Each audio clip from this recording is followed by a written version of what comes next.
A Europa, por muito tempo, foi o símbolo de como um continente pode ser unido e harmônico. Essa harmonia vem desde a fundação da União Europeia, a organização geopolítica que foi o pilar do velho continente no último meio século. No entanto, desde a saída do Reino Unido da União, essa harmonia está sendo perdida e o fim da União Europeia pode ser real. Mas por que esse é um assunto proibido? Quem pode se beneficiar com o fim da União Europeia? E qual será o primeiro país a abandonar o barco?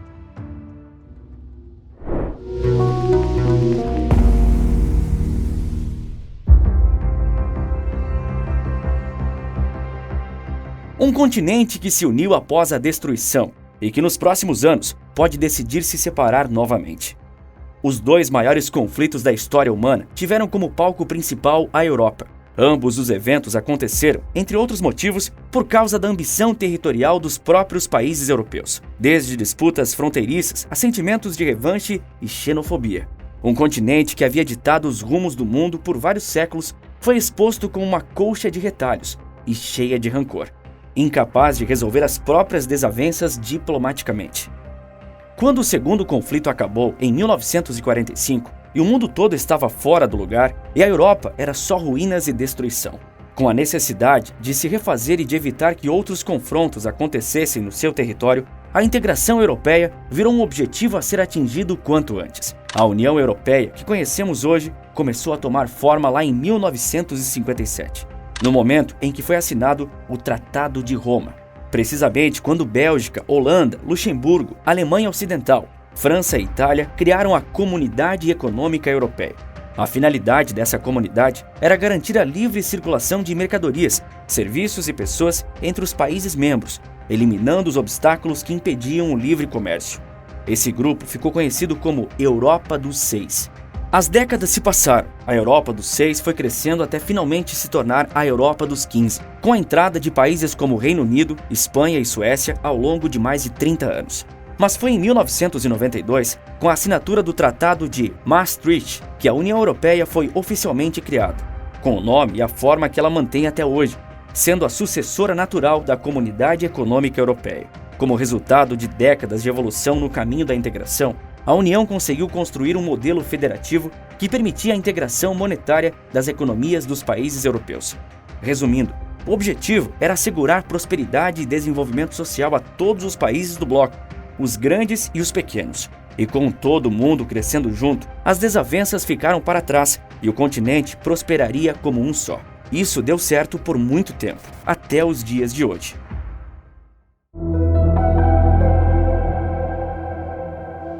A União Europeia, ao mesmo tempo em que busca manter o continente unido e em paz, também adota políticas muito centralizadas que, na prática, estão gerando um conflito crescente entre os Estados-membros, para que eles queiram cada vez mais manter intacta sua soberania. Um cidadão do litoral da Grécia nem sempre quer seguir as ordens de uma lei imposta em Bruxelas, capital da Bélgica e sede da União Europeia.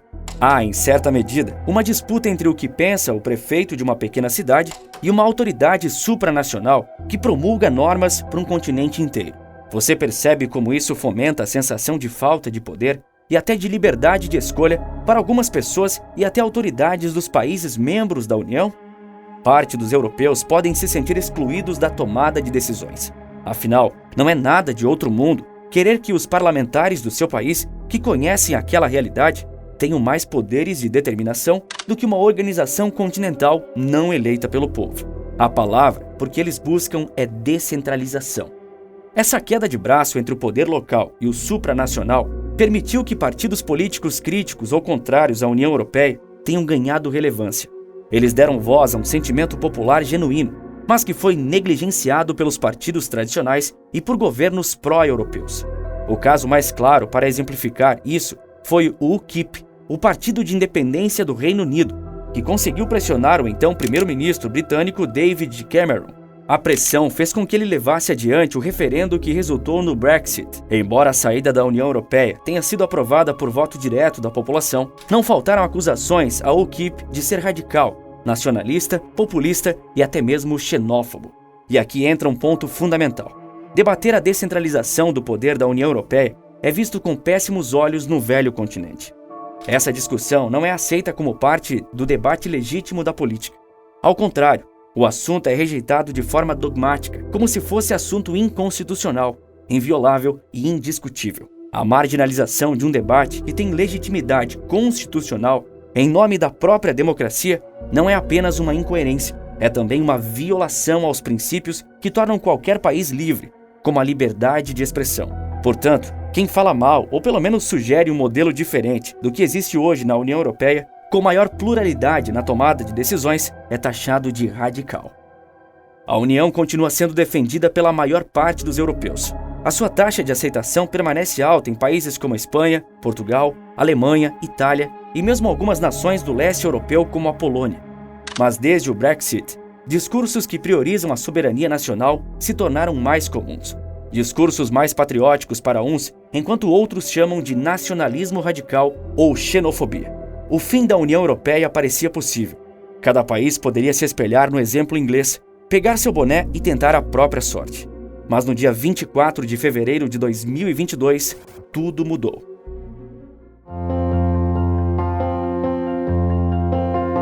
Quando a Comunidade Econômica Europeia foi criada, o velho continente estava separado pela Cortina de Ferro, o símbolo de um mundo dividido entre os Estados Unidos e a União Soviética. Naquela época, a União Soviética tinha vasta influência sobre o leste europeu, e vendo isso, os países ocidentais perceberam que precisavam se proteger de uma possível tentativa russa de estender ainda mais a influência comunista.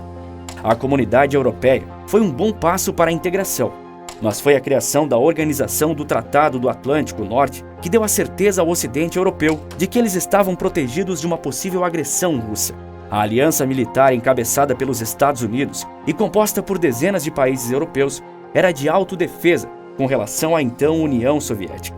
Ou seja, se qualquer país da OTAN fosse atacado pela Rússia, seria defendido por todos os demais países da aliança. A aliança perdura até os dias de hoje. Com o fim da União das Repúblicas Socialistas Soviéticas, a OTAN parecia ter perdido seu propósito. O ex-presidente americano Donald Trump era um dos maiores críticos da OTAN. Por esse mesmo motivo, a pouca importância dada à organização pelos países europeus, que seriam os mais afetados no caso de um ataque russo pela sua proximidade, e de que a Rússia parecia estar quieta, mas ainda era a Rússia, em que eles não poderiam confiar. Trump, nessa oportunidade, quando falou que eles não deveriam se descuidar e criticado por exigir dos europeus que investissem ao menos o mínimo exigido no acordo para a manutenção do poderio bélico da OTAN. So we're supposed to protect you against Russia, but they're paying billions of dollars to Russia, and I think that's very inappropriate. And the former chancellor of Germany is the head of the pipeline company that's supplying the gas. Ultimately, Germany will have almost 70% of their country controlled by Russia with natural gas. So you tell me, is that appropriate? I mean, I've been complaining about this from the time I got in. It should have never been allowed to have happened. But Germany is totally controlled by Russia. Os Estados Unidos faziam aportes gigantescos, já que a contribuição de cada país deve ser proporcional ao tamanho do seu PIB. O fim da OTAN e o enfraquecimento da União Europeia são indissociáveis. Não que um precise do outro para acontecer, mas há um enorme estímulo para o fim da União Europeia caso a OTAN acabe e vice-versa. Mas como isso funciona na prática? Qual a situação da União Europeia hoje? Quando a Rússia invadiu a Ucrânia em fevereiro desse ano, o mundo assistiu paralisado o desenrolar dos ataques, enquanto a Europa voltou a temer o gigante país com quem compartilha uma grande fronteira e um passado de inimizade. Mas esse medo fez com que outro sentimento surgisse, ou melhor, ressurgisse, o de união. Sim, é verdade que a Rússia tem uma economia menor que a das grandes potências europeias, mas seu poderio militar ainda é esmagadoramente maior que o do velho continente. Isso sem incluir armas nucleares na equação. Com esse movimento agressivo da Rússia, até mesmo políticos europeus críticos à União Europeia mudaram um pouco de opinião.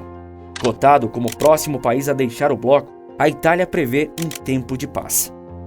A recém-eleita primeira-ministra da Itália, Giorgia Meloni, que sempre foi tida como anti-União Europeia, fez jus a essa visão ao criticar o bloco por nem sempre estar pronto para desafios, como a crise de energia dramática que agora ameaça as famílias e a indústria.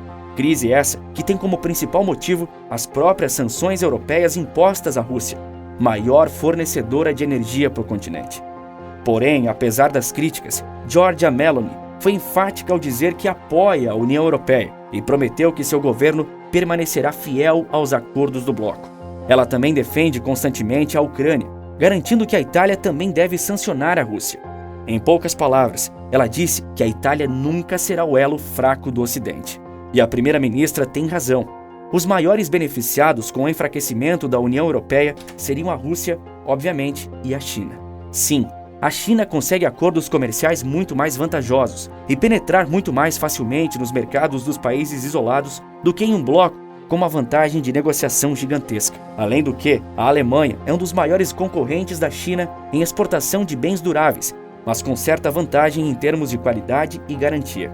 Tirar a Alemanha da União Europeia seria extremamente vantajoso para os chineses, tanto que eles vêm incitando a população alemã a protestar contra o primeiro-ministro Olaf Scholz por estar contribuindo mais para a sobrevida do bloco do que os outros partidos. E reforçam que enquanto os alemães pedem aos demais países que poupem o gás e remetam para eles o excedente, não há nenhuma ajuda para o país que tem mais sofrido com a falta de energia. Hoje, a OTAN está muito mais forte. 2 novos países ingressarão em breve na organização, Suécia e Finlândia. Os 2 países fazem fronteira com a Rússia e estão querendo entrar na aliança o quanto antes, com medo de sofrerem ataques como a Ucrânia. Sob a proteção da OTAN, a Rússia pensa 2 vezes antes de invadir esses países. Afinal, um ataque a qualquer um deles desencadearia uma reação de todos os outros países membros da aliança, incluindo o próprio Estados Unidos. Se antes a Europa estava dividida internamente e a OTAN parecia sem propósito, agora voltou a existir um motivo concreto e urgente para os diversos países europeus buscarem políticas comuns a fim de conter o ressurgimento da Rússia como ameaça militar. A questão a ser pensada é a seguinte: essa união é sólida ou apenas circunstancial? Quando o conflito terminar, é possível esperar que a Europa permaneça unida ou as velhas rachaduras de antes deverão voltar a aparecer? Para responder a essa pergunta, é preciso reconhecer que a OTAN tem propósitos diferentes aos da União Europeia. A organização é uma aliança militar, enquanto o bloco europeu existe com foco na integração continental, tanto comercial quanto política e econômica. Os motivos que fazem uma nação da OTAN prosperar podem ou não afetar uma outra nação da organização. A questão da Europa é que toda esta união é circunstancial. Passado o conflito, o embate entre aqueles que desejam delegar mais poderes à União Europeia e entre os que preferem resgatar a autonomia de suas nações poderá voltar até com mais força. O Reino Unido já decidiu por si só que não aceitará delegar seu poder de decisão à União Europeia, e a Itália pode fazer o mesmo. E por mais que a primeira-ministra italiana, Giorgia Meloni, tenha defendido a integração do continente no momento, nada impede que essa seja uma postura estratégica diante da ameaça da Rússia. Afinal, não faz o menor sentido enfraquecer a Europa nesse momento. Mas com o tempo, ela passará a exigir diferentes acordos com o bloco e maior autonomia para seu próprio país, que é o que ela defende desde a sua adolescência. A harmonia atual europeia só está acontecendo por causa de um motivo externo: a Rússia e o fantasma da expansão territorial que ela carrega. Mas internamente, as feridas ainda existem. Sempre que uma carta sai, o castelo fica mais perto de desmoronar. E se você tem a curiosidade de saber quem sou eu, que está por trás do canal e como eu fiz isso virar um negócio altamente lucrativo e seguro, sem precisar aparecer, usando um computador e um pouco do meu tempo, eu acabei de liberar uma aula 100% grátis ensinando passo a passo de como qualquer pessoa pode fazer o mesmo, sem precisar largar o emprego atual ou ter algum conhecimento especial. Assista clicando no primeiro link da descrição. Nós vivemos na América Latina, mas nossa região parece incapaz de se desenvolver. E por que isso acontece? Bom, eu posso te dizer que vários são os motivos, mas você só descobre isso melhor assistindo ao vídeo que está aparecendo agora na sua tela. Por esse vídeo é isso. Um forte abraço e bons negócios!